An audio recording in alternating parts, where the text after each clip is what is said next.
Size sakin şehir öyküleri anlatacağız. Sakin kentlerin öykülerini. Size Gökçeada'yı anlatacağız.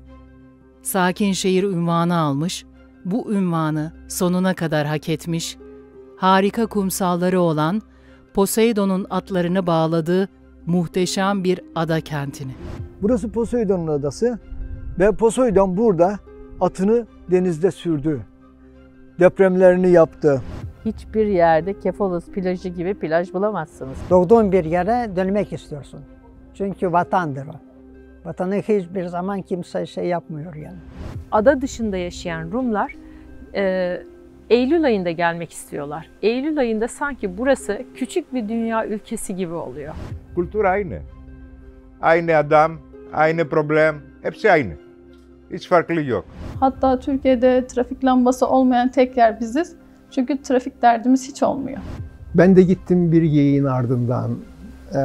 Geyik de beni deli etti derdinden diye bir şey var, deyim vardır onun gibi.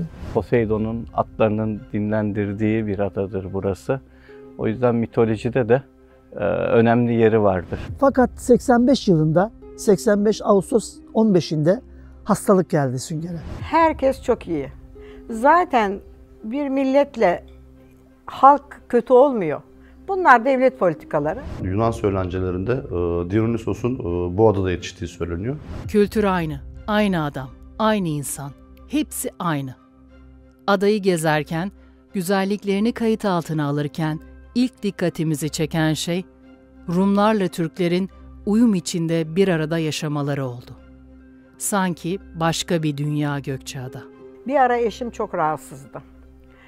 Hani Türklerle Rumlar dediniz de onun için anlatıyorum. Benim de bir Rum komşum vardı Yohanna. Sık sık gelip giderdik. Ve aybaşını bekliyoruz. O zaman daha bu işi açmadık, çalışmıyoruz. Eşimi götüreceğim. Çok hasta, yürüyemez hale geldi fakat maaşı bekliyoruz, paramız yok. Hemen Yohanna kolundan bileziğini çıkardı, bana verdi. Bunu dedi bozdur, İbrahim abimi doktora götür dedi. Maaş alınca benim bileziği alırsınız dedi. Hiç önemli değil dedi. Ben bunu unutur muyum? Yani kimsenin kimseyle bir derdi yok. Ya burası aynı zamanda renkli bir coğrafya. İki kültürün yaşadığı bir yer. Biz burada şöyle söyleyeyim, cenazelerimizde kiliseye gideriz. Veya Rum cemaati gelir camiye, orada bizimle beraber saf tutarlar.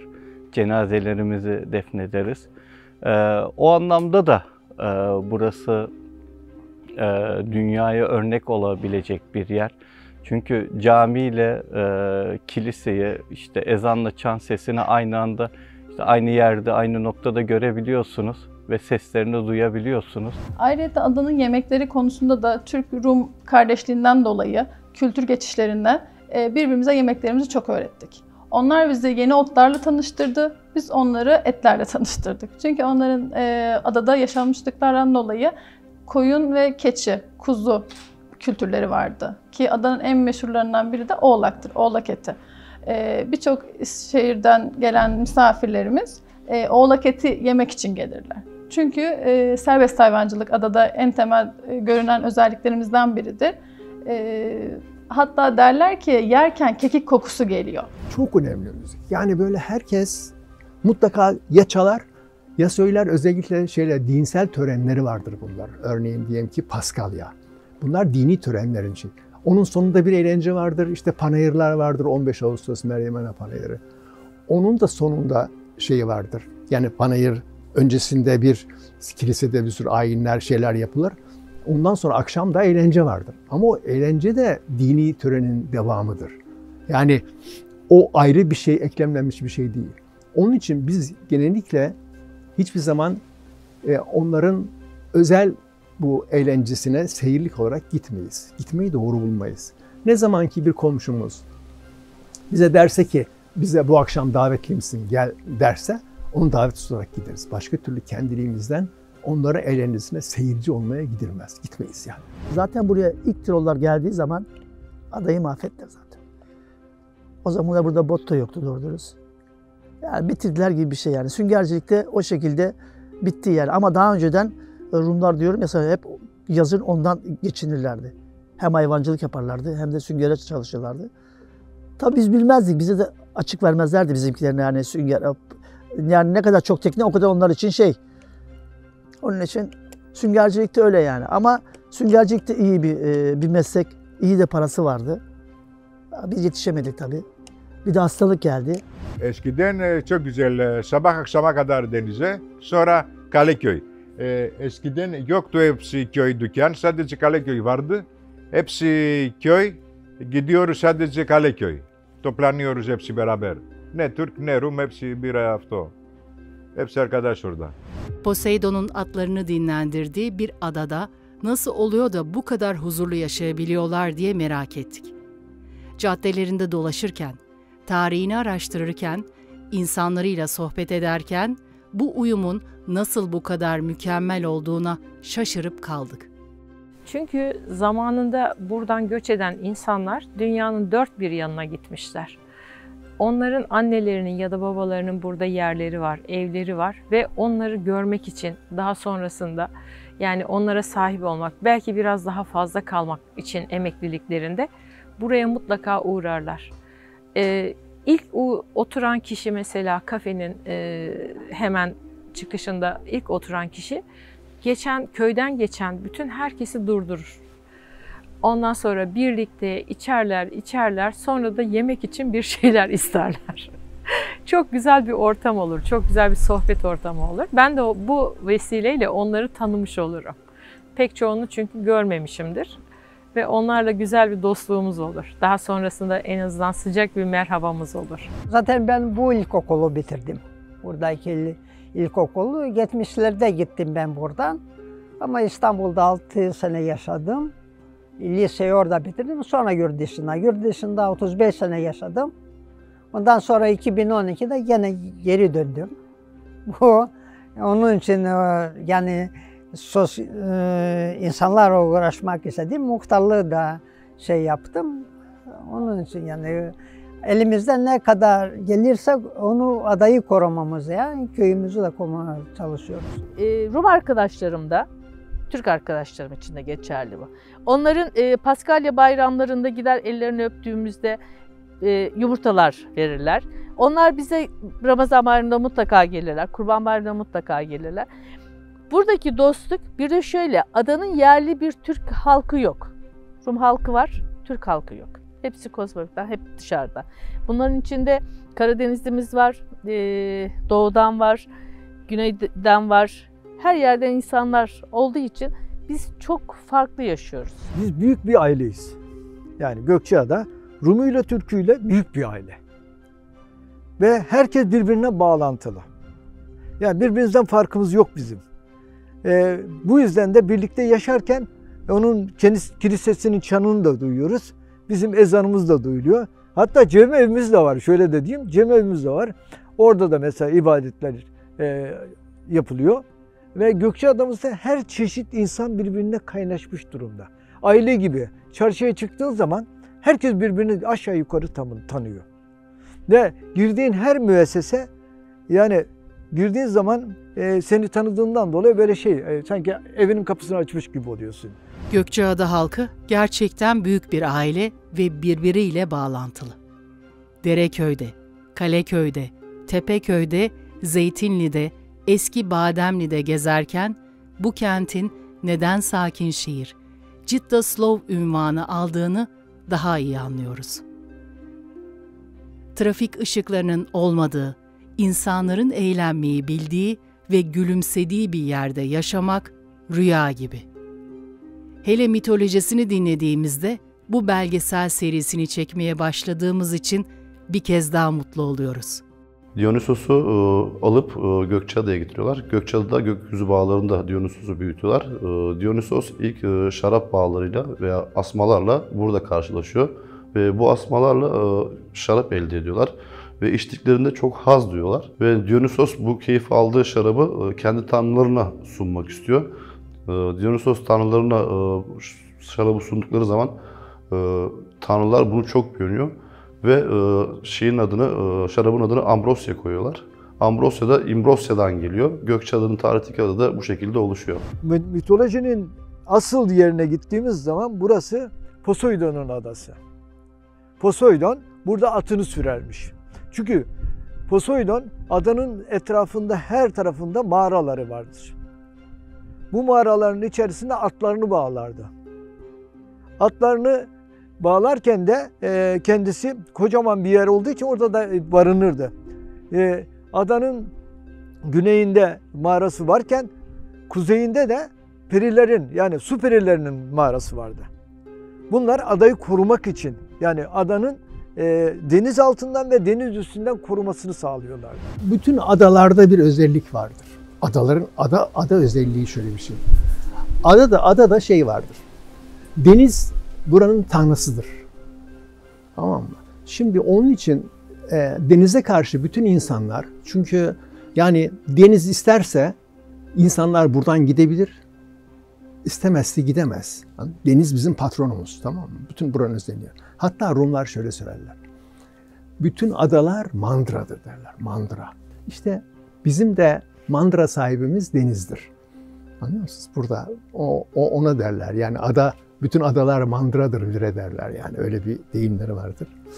Şimdi böyle bir ortak kaderi paylaşmış olmak ister istemez insanları birbirine daha çok bağlıyor.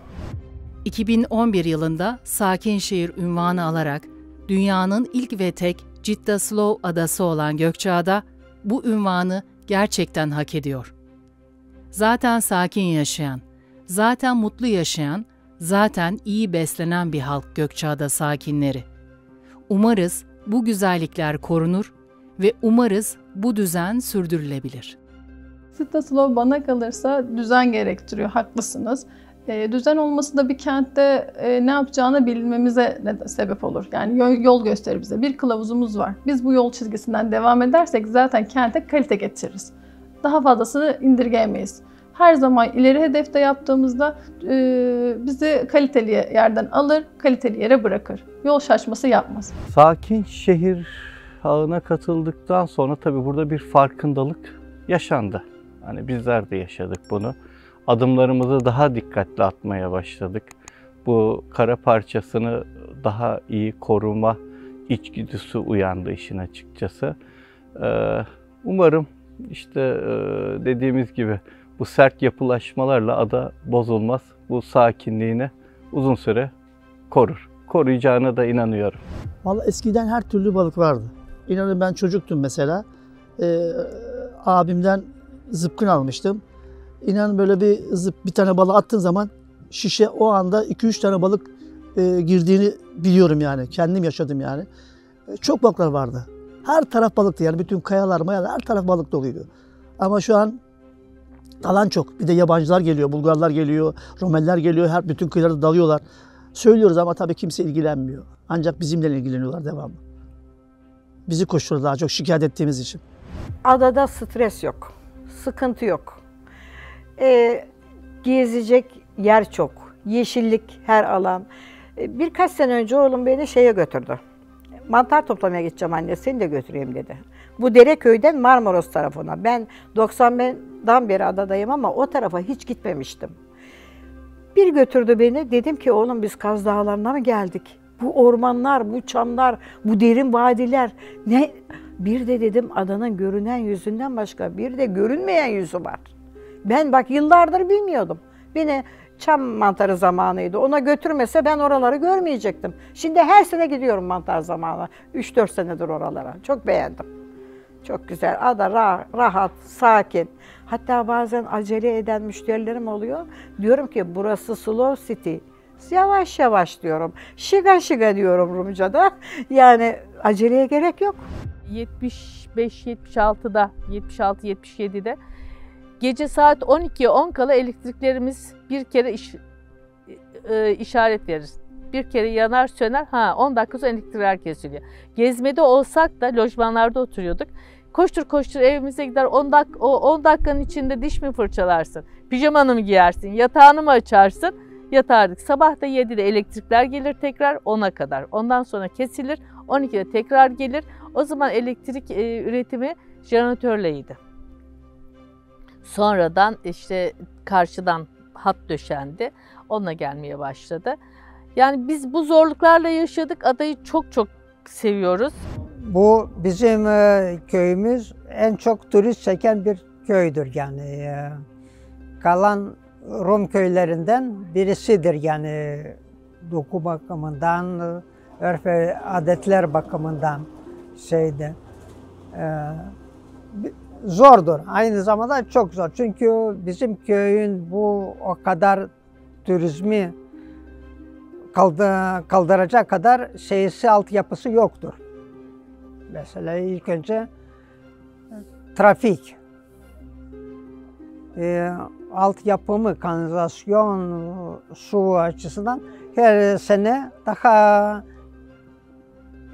daha kötü oluyor yani. Çünkü talep daha çoktur. Ben ilk geldiğimde burada 40-50 ev vardı. Şimdi elde 150 ev. Şiga şiga, yavaş yavaş. Aceleye gerek yok bu kentte yaşarken.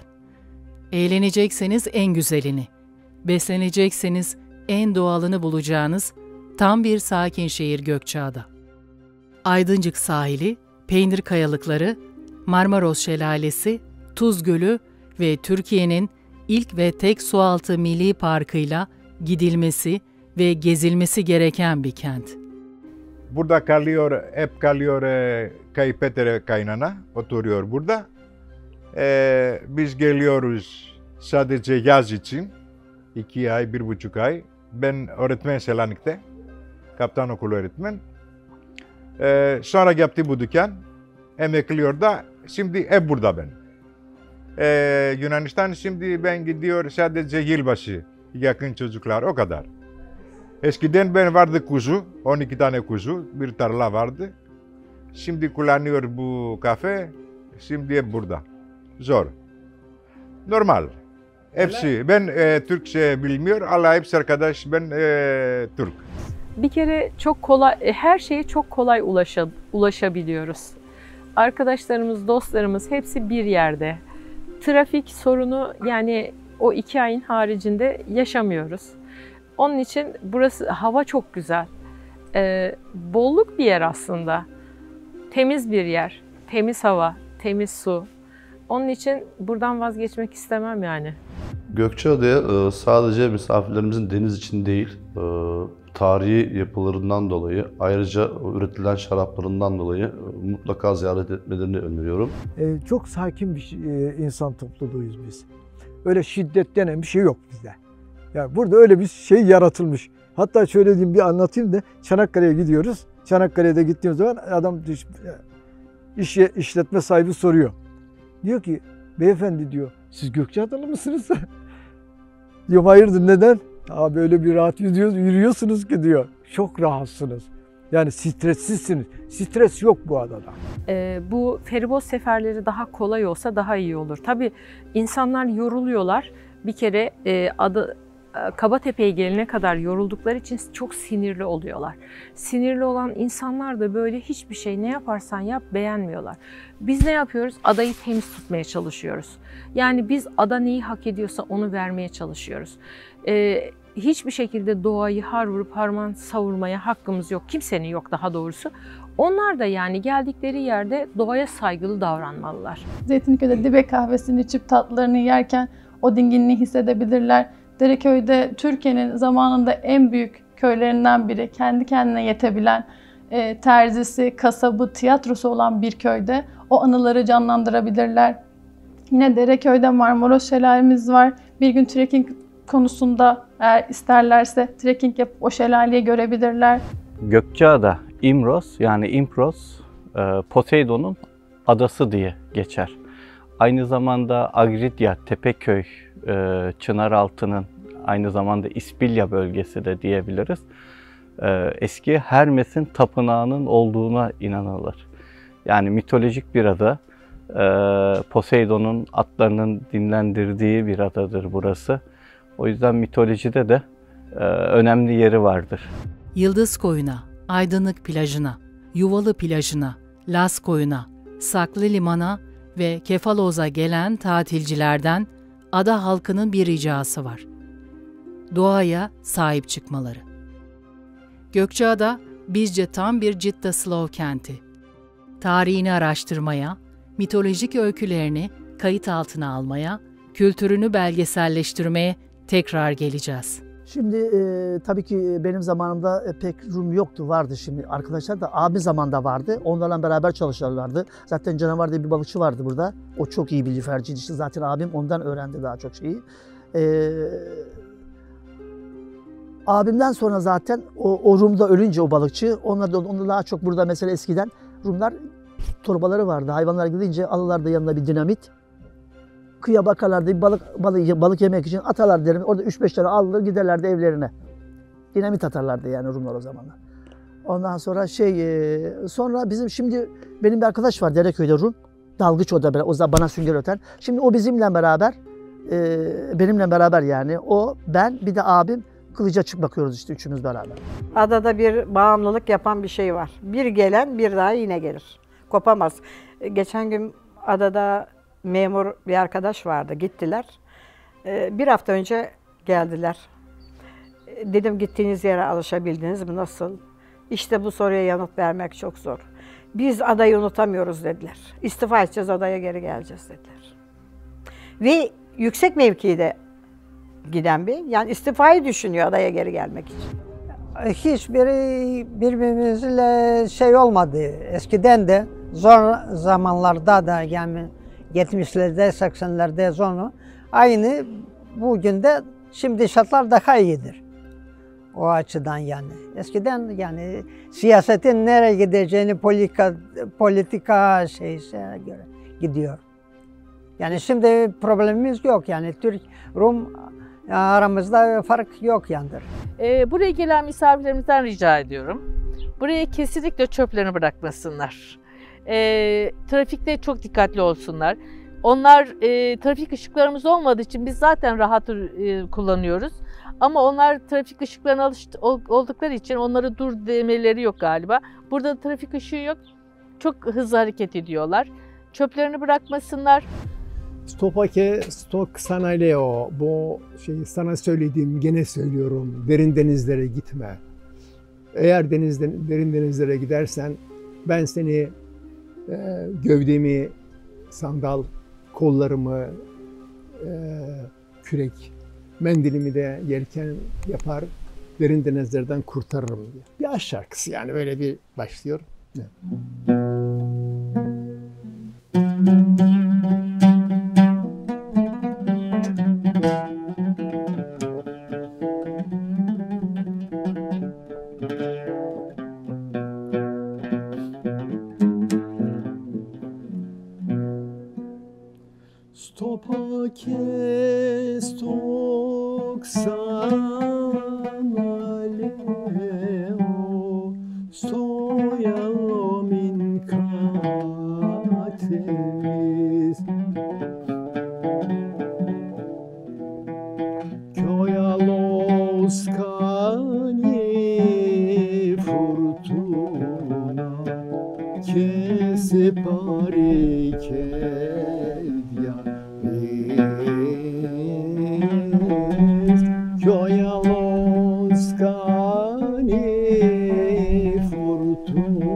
Ben ob genum stin steri